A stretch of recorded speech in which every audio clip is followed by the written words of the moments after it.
All right, y'all. Welcome, welcome, welcome to the Unfazed, Unedited podcast, where we provide commentary on complicated topics in an uncomplicated format.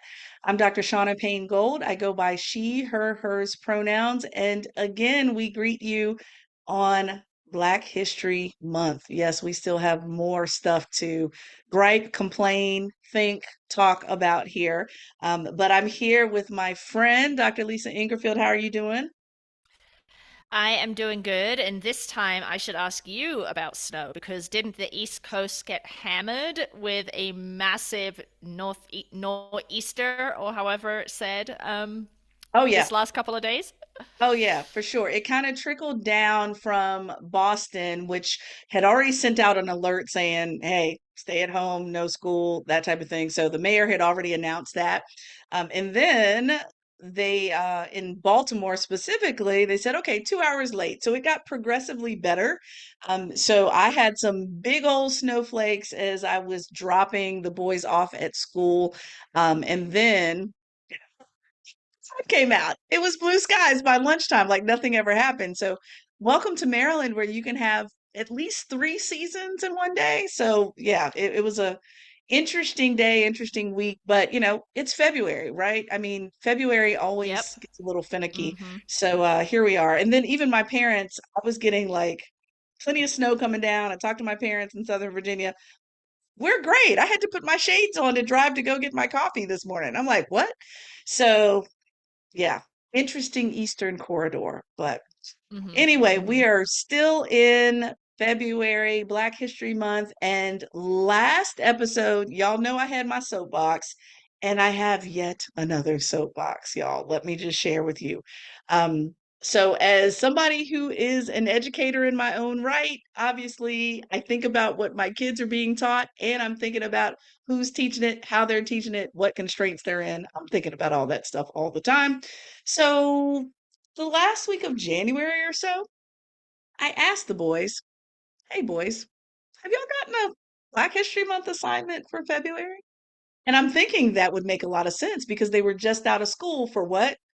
Teacher planning days. They're planning something. What are they planning? I don't know. It wasn't a professional development day, it was actually teacher planning. So I'm thinking something should be coming down the pike. They say, no, mom, no, we didn't get anything yet. I checked their little online portal thing, nothing.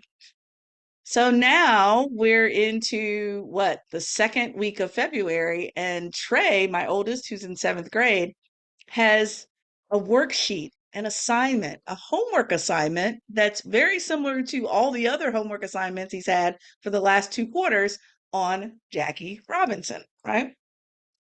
Now, I know I'm on a soapbox. I'm probably building soapboxes, and I am very okay with building these soapboxes, y'all, because my son, the very same son, did an assignment on Jackie Robinson when he was in first grade.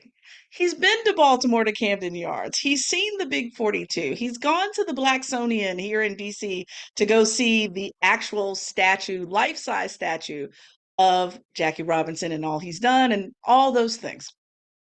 So why is the entire class assigned homework on who? Jackie Robinson. You don't have a choice as to who you study. There's so many problems with this, Lisa. I'm gonna stop there, but there's so many Yeah. problems with this, and I think we've touched on this in Mm-hmm. education a number Mm-hmm. of times, but this is my soapbox. I'm building it, Lisa. I'm building it. I think you should continue to build happily because there's just a lot of material, right, that needs washing with that soapbox. But um Yes. it's amazing to me given the breadth and depth of the Black and African American experience and the number of people that have invented or contributed outside of sport. And yet the dial always seems to come back to sport or Dr. Martin Luther King, right? And it's not that Jackie Robinson or MLK don't deserve recognition or acknowledgement, um, but it's that's just astounding to me, really. That and is this in the same school? Is it a different school or same school? So it is a different school, and I would suggest it is, in my opinion, a bit more representative actually, because in here in Prince George's County, when my sons were going to school here, it is overwhelmingly African American. And so, given that, most folks know if you Google Prince George's County, Maryland, it has been historically the most African American represented county, and especially when it comes to African American money and influence, the greatest numbers in the country. And so, okay, cool with that here in Prince George's County. But now my children go to school in a different county that has fewer African Americans, but is more representative across the board of various backgrounds, races, and ethnicities. And so I'm thinking to myself, hmm, what else we can talk about? Like, really? Come on, y'all. And so for me, it continues to be frustrating because, again, as much as Jackie Robinson influenced our culture in numerous ways, I still do not want that stereotypical reinforcement of you can only be influential if you are an African American athlete. We know that is true, and we know there's lots of societal issues around that. We had Sean Mark Anderson, Dr. Anderson, come on the podcast before to talk about his book that directly addresses how societal issues were addressed by folks like Jackie Robinson, like Muhammad Ali right behind me. I get that. And here's all these other people that we're not talking about.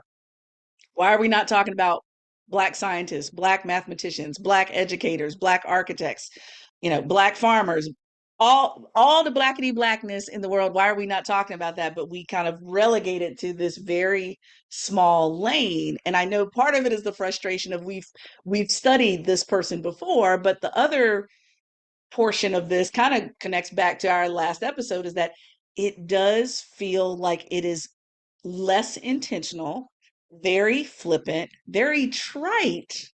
And so, I posted on my social media, I said, once again, as Black folks in general do, how Black parents do, we have to say, forget it. We'll do it ourselves. Thank you very much. Because again, we can't expect a public educational system to give emphasis to these various areas in the way they should. So I have to now lower my expectations as an educator, as a Black parent, and we're going to do it ourselves anyway. But again, to have, and I know there's restraints, so I'm not like, kicking a teacher while they're already down. Teachers have extreme restraints. Principals have extreme restraints, and I get that, but I'm still holding K through 12 accountable. Just saying. Yeah, I mean, you can be teaching in a low resourced public school, but that doesn't preclude you from going to a history book, right? Or Googling and Yeah. finding another famous person, or if not famous, someone that has contributed mightily to our current state of our culture, but has perhaps not gotten the recognition that they need, right? I mean, and you know, even in sport, like I'm just listening to this other podcast about a group of African American football players back in the 60s and 70s that they're called, I forget the title of the group, but it's the something 14, and it was related to games that they played at Brigham Young and the treatment that they got in Utah, and the fact that the Mormon Church didn't admit Black ministers. Mm-hmm. And Mm-hmm. so it's actually a BBC series, and it's hosted by the NPR Code Switch presenter B.A. Parker, and so it's kind of interesting because she's code switching because she has to explain to the British listeners some Americanisms that she's using. But I mean, I hadn't heard of this group of football players, which is partly because of my whiteness, but also because I don't pay that close attention to sport, American football as a sport, I guess. But what about that group? Like, how cool would that have been, right? So it's like, Absolutely. yeah, yeah. Absolutely. That group. And I actually had my younger son, who's a American football player here. Um, I had him do his research on Fritz Pollard, the gentleman who was the first African American football player and coach back in the 20s.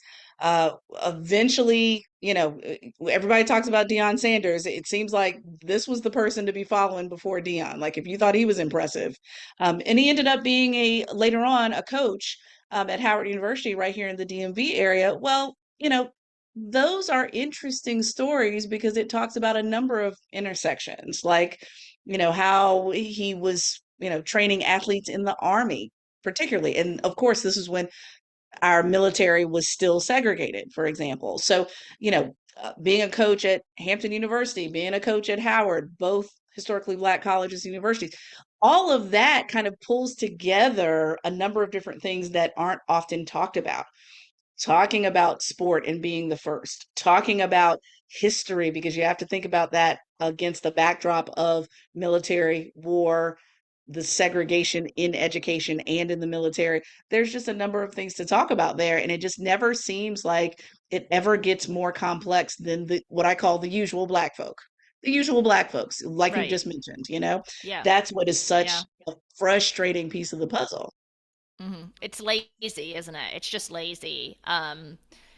And yeah, I mean, I understand the critique that teachers are strapped for time and they don't have a lot of resources, but I also Sure. think, like I said, it doesn't preclude you from going to the interwebs and figuring out someone else beyond Jackie Robinson, right? Or Yeah. perhaps Yeah. giving students a choice, right? Like, here's 5 Black individuals in our history who have achieved great things, and you can choose who you want to do. And Jackie Robinson could be one of them, maybe, right? But Exactly. yeah, Exactly. yeah, And Lisa, you yeah. and I both know because we have both been in the classroom and we have both for years, and we both have been those folks that had that heavy, whether it was teaching load or grading load from the course. Mm-hmm. The Mm-hmm. first thing I thought of as an educator from the educator lens was, yeah, this is quite a easy cop out because guess what? It's a homework assignment. It's on the exact same person. I don't have to think too hard if I'm Right. grading this because, frankly, the students can Yeah. grade each other's papers because they all now know more about the very same person. Like the first thing I thought about as an educator was that this was the path of least resistance when it comes to the Yeah. complexity of teaching, learning, grading, assessing. I'm like, this ain't gonna work for me. So my children right now, as we are recording this podcast, are watching, you're going to laugh, they're watching the Black Panther play 42 right now. Mm. So for everybody that remembers, rest in peace, Chadwick Boseman, alumni of the great Howard University, he played in a number of biopics, but one of them was Mm-hmm. Mm-hmm. 42 as Jackie Robinson. And so the boys, as soon as they saw him pop up on the screen, they're like, "Oh my God, it's the Black Panther playing!" Oh, I love Yeah, it. I that's love the it. Black Panther. Yeah. So hey, Yeah. look, we're covering two bases here. Black Panther. All right. Jackie Robinson, we're good. So yeah, I thought it was funny after all the frustration I felt, Mm-hmm. but they're understanding the significance and even the blue baseball cap that they're understanding the secret behind the blue baseball cap and what that signifies because they saw the statue of Jackie sliding into home, but they also saw the baseball cap beside him. Now they Mm. know why that was so important. I can't remember if it was his mother or it was a family member that sewed in a little more padding into the baseball cap because he was being targeted. And so pitchers were literally trying to throw at his head. So he got a padded baseball cap. Now they understand Mm. why. Yeah. Yeah. I mean, we don't have time to extend this in this phase, but I'm also thinking about what about all the women, right? What about Hello. all the women that have contributed? Because they often get left out too. I mean, women generally, but then Black women in particular, right? So, anyway, Hmm. talking of sport, let's transition to phase 2. And it's funny, right? Because I was using the term American football, which is just how I understand it. And then I heard you say it, Shaunna, and I was like, it sounds funny coming from you to say American football, because obviously that's just football here. But nowhere else in the world is it football.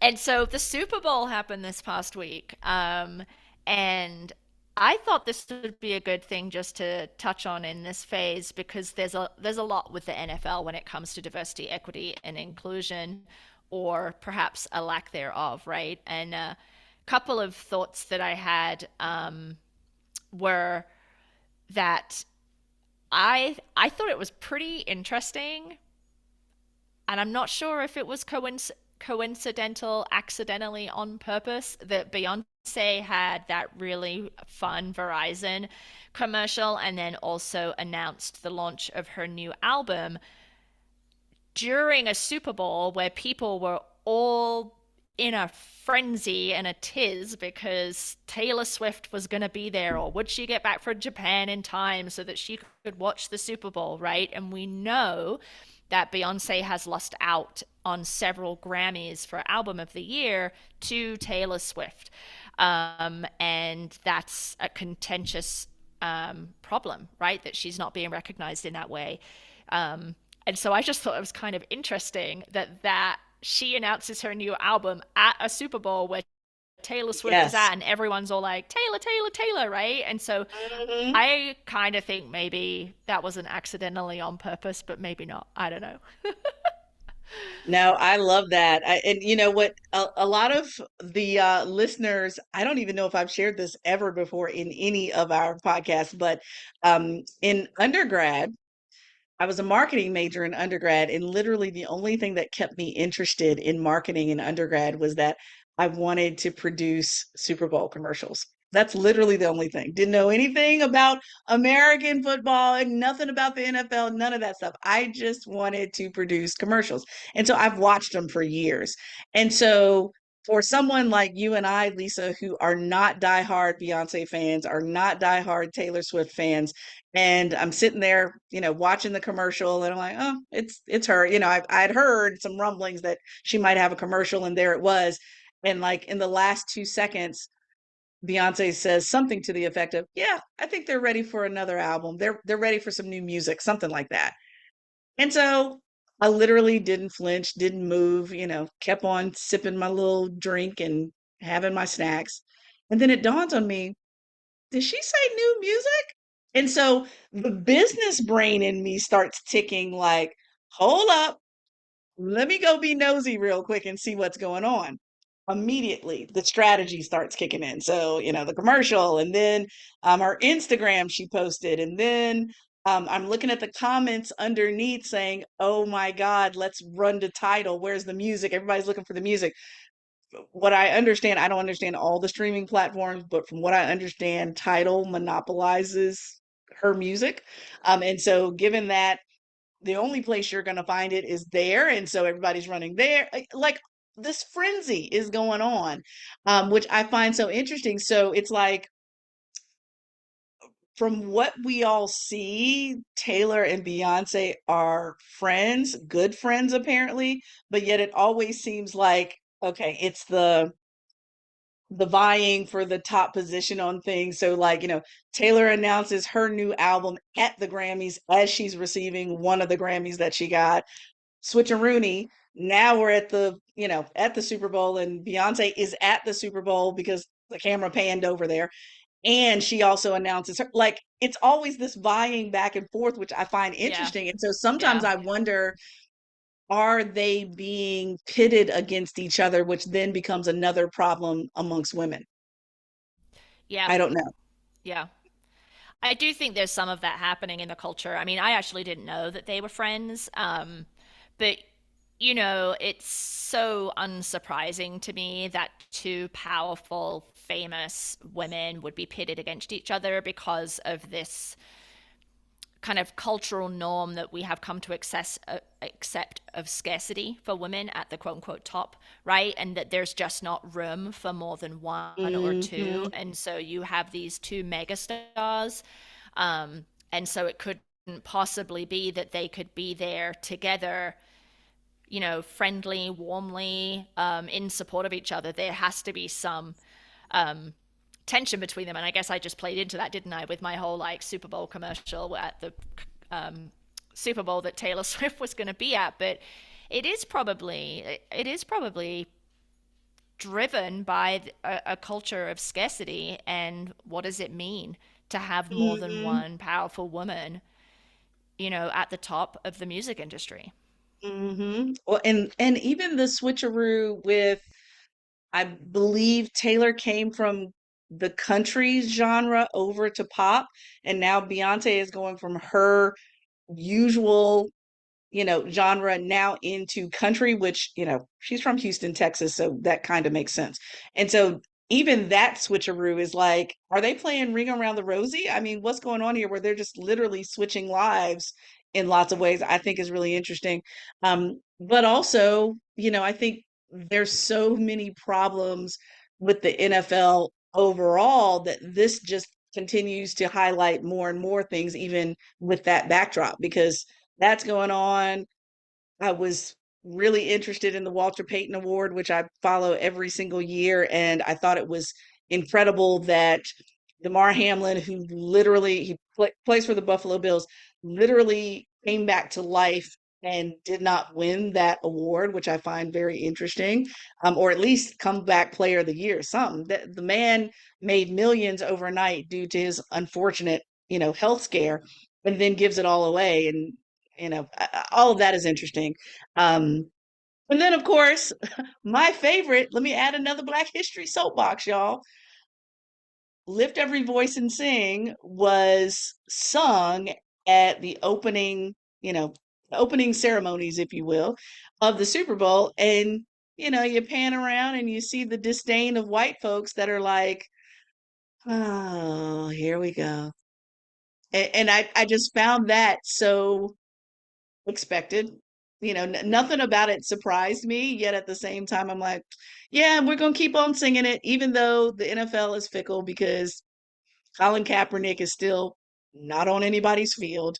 Like all these things and holding it all together is just, oh, NFL. Oh, my word. You have so many problems. Yet I would Yeah. never, never, ever Mm, set foot in a paid role to do anything DEI related because it's so deep seated. right. I don't know.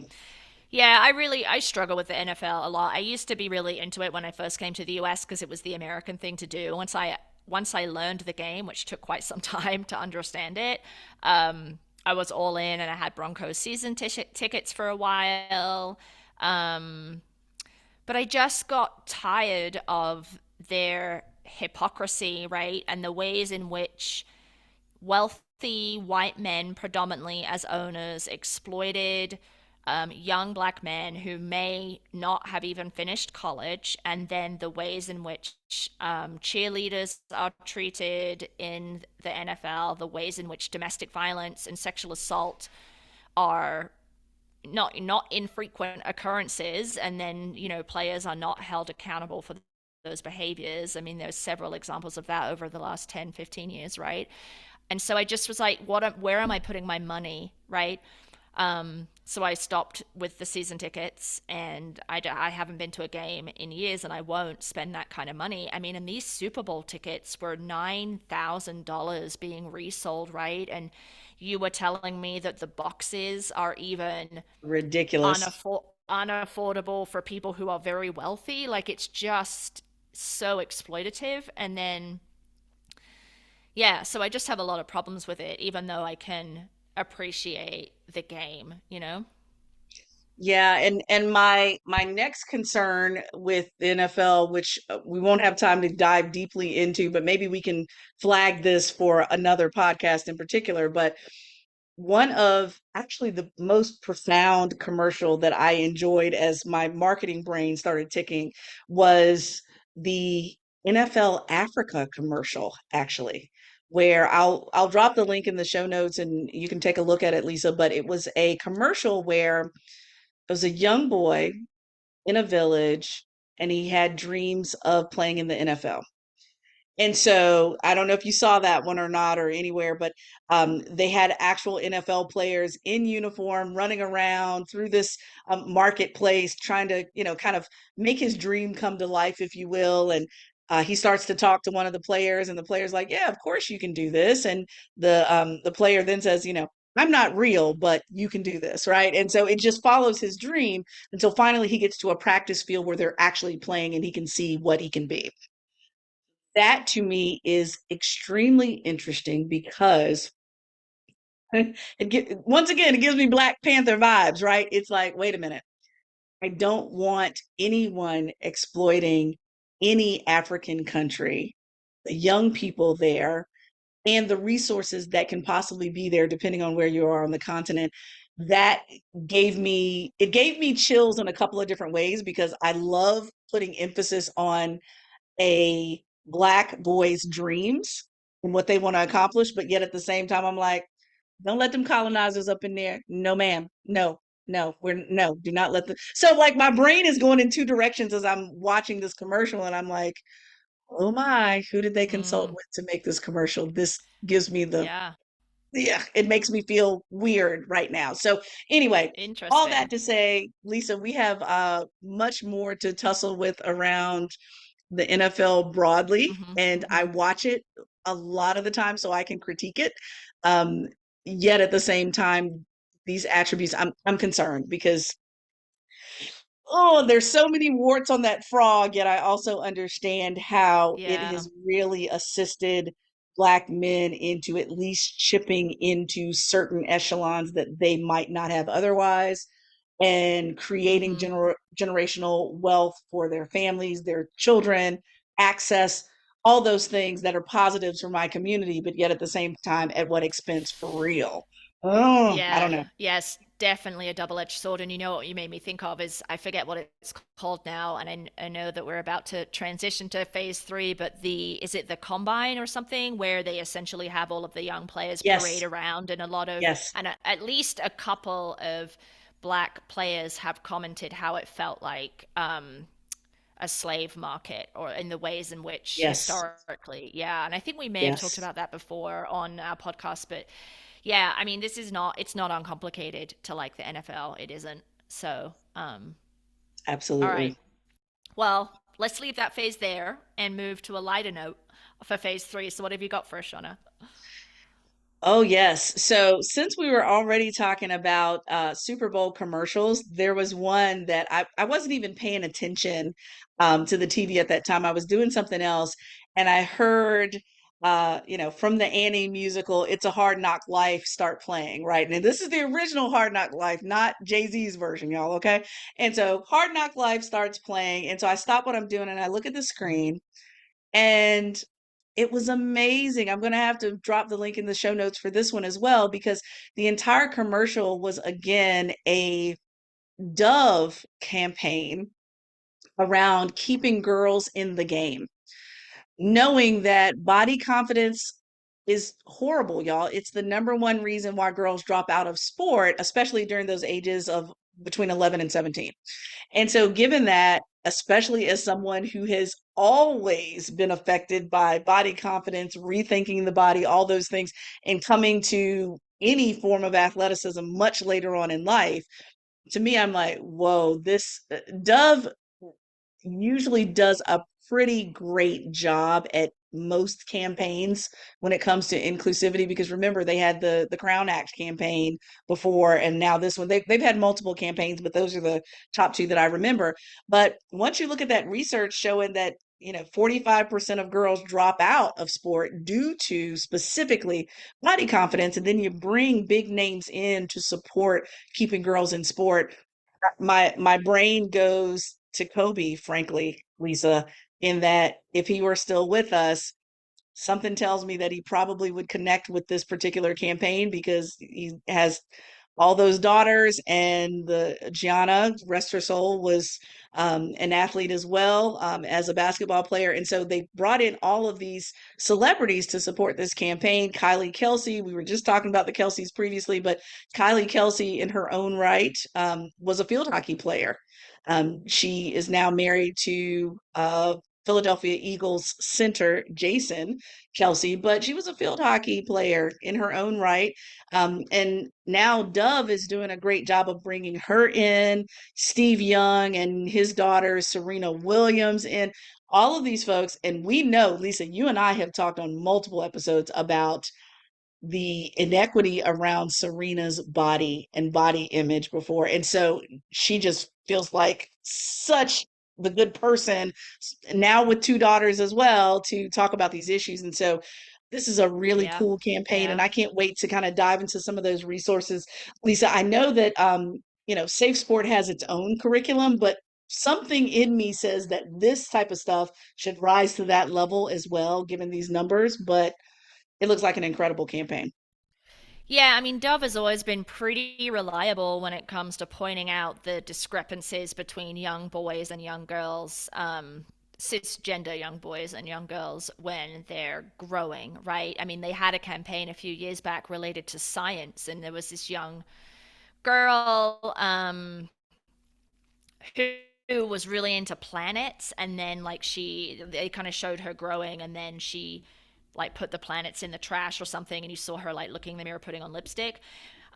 I worry about that a little bit for my nieces, who are kind of early teen, mid teens, and one of them runs and is actually getting more into running now, which makes me very happy. But I do worry about the pressures that young teen girls experience related to staying in sport and as their body changes and what's cool to do and what's not cool to do, right? And so I appreciate that Dove is having this commercial and that they paid $7 million, right? Was it 7 million for 30 seconds? That they were willing to Yes. put that kind of money behind something like this because those statistics are pretty awful. Um, and I don't know what's going to move the needle. This commercial isn't obviously going to move it alone, right? All of the other things that you mentioned will help and the resources, but what are the conversations that are happening in people's families, right? With young girls who are interested in sport and then they start to disengage. Like, what's happening there at that crucial moment between the young girl and their caregiver, right? In terms of keeping them in sport.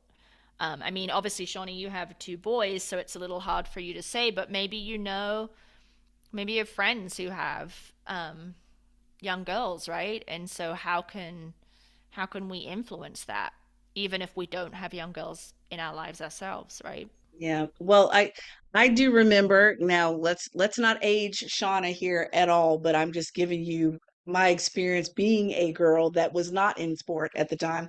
Um, it wasn't encouraged. In fact, it was protected. I remember, wanting to play lots of sports, wanting to they were pulling together a rugby team. There were a lot of different things that were being pulled together at the time that I was discouraged from participating in, and it had nothing to do with body confidence. It had to do with gender roles.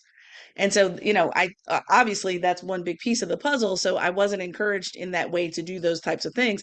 I was more encouraged in academics, and I was very encouraged in the fine arts and music because my mother was a piano instructor. And so, all those things, learning how to play multiple instruments, those are all things that I did all the way through college. And so, given that just was not a priority, and I think part of it was this, let's bubble wrap girls so they don't get hurt because they're more fragile than fill in the blank, right? And so, to me, I think that's an interesting concept. um and then at the same time, I think what's now interesting that wasn't the case then was there's, of course, not enough, but more money being put into girls and women's sports now than ever. So that's another piece of the puzzle. And what about those that are coming up as coaches that are supportive, right? That are the ones that are saying, you can do this. Maybe people like Right. me who didn't get that experience until Mm-hmm. much later. And now you're saying, absolutely, you can do it. I'm thinking about a couple of friends of mine right now that are doing lots of great work with their tri clubs and endurance sport for young people, where they're saying, look, I discovered this sport. I started doing this sport. I wasn't encouraged to do this sport until I was a full blown adult with kids, bills, and responsibilities. Now you're a kid. We want to focus on, especially when it comes to health, fitness, a lot of the major health issues that come along, especially depending on your race.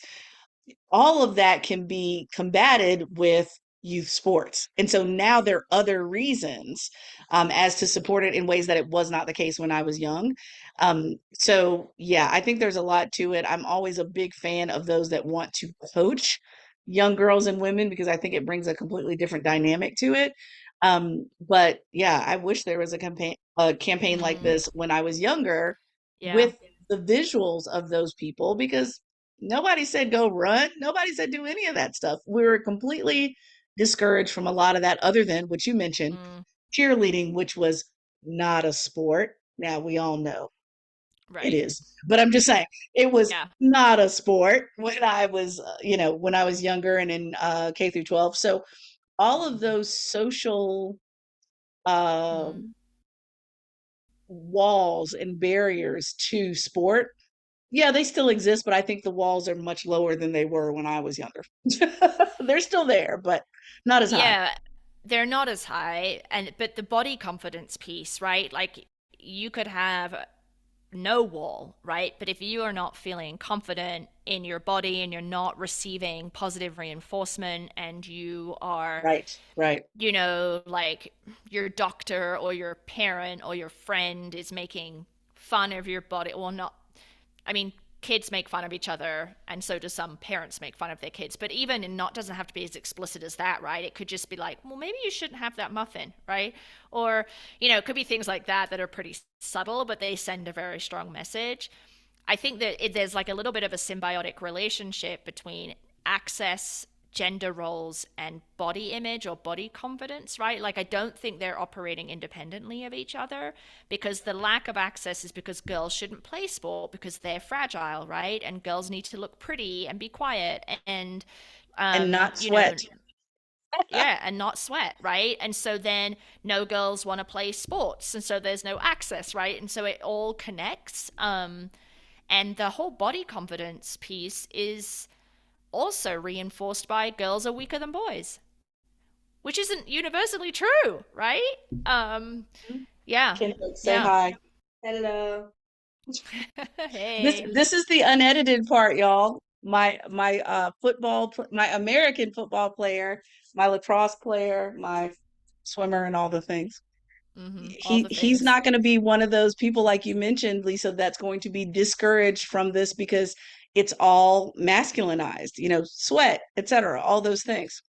It's all masculinized. So Kendrick Yeah, and Trey are not going to have the same issues that a young girl right. will have their exact They're same not. age. Even with bullying, even with all those things that wrap around them at school, it's just not going to happen. Right. Right, absolutely. So, I mean, this is not a new issue, right? So we're thankful that Dove just continues to elevate it, but I think there's also work that we can do in our communities, in our families to provide those opportunities and those positive reinforcements about body size, body image, body feelings, and sport engagement, right? And what does it Yeah, mean? You're going to get sweaty and you're going to get dirty if you're playing a sport, and that's okay, right? That's okay. exactly.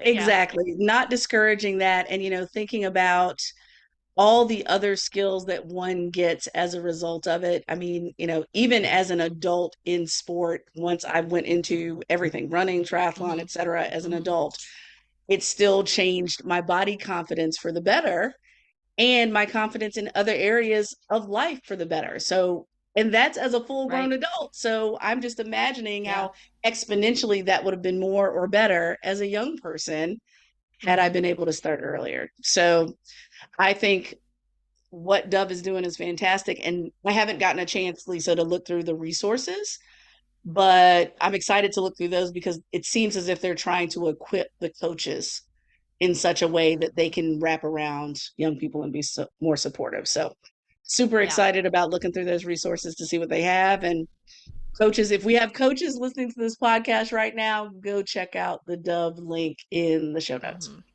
Yeah. All right. Well, that's a wrap for this week. Let's just finish up as usual with how people can find us. Yes, indeed. Well, look, where people can find us is expanding, y'all. We are getting fancy when it comes to our Yep. platforms, thanks to Dr. Ingerfield and her leadership in this area. But yes, it's a wrap for this episode. Please make sure that you find us on YouTube. Please know that you can find the transcription there as well of the podcast. So, YouTube, Apple Podcast, Spotify, y'all. If you're already on Spotify, so are we. Go find us there. Of course, Instagram, LinkedIn, we're there. Send us some questions, y'all. Info at unfazedpodcast.com. And of course, our website that houses everything related to the podcast, unfazedpodcast.com. Go there. Make sure you share with your friends, your colleagues, your loved ones, especially around these particular topics. As you know, our first, what, Lisa, 100 plus episodes Yep. Yep. were wrapped around sport and endurance sport. We happen to go back to Old Faithful in this particular episode when it comes to sport. But please share with your coaches, your friends, your loved ones, anyone that's in sport. And we will see y'all next week. See you next week.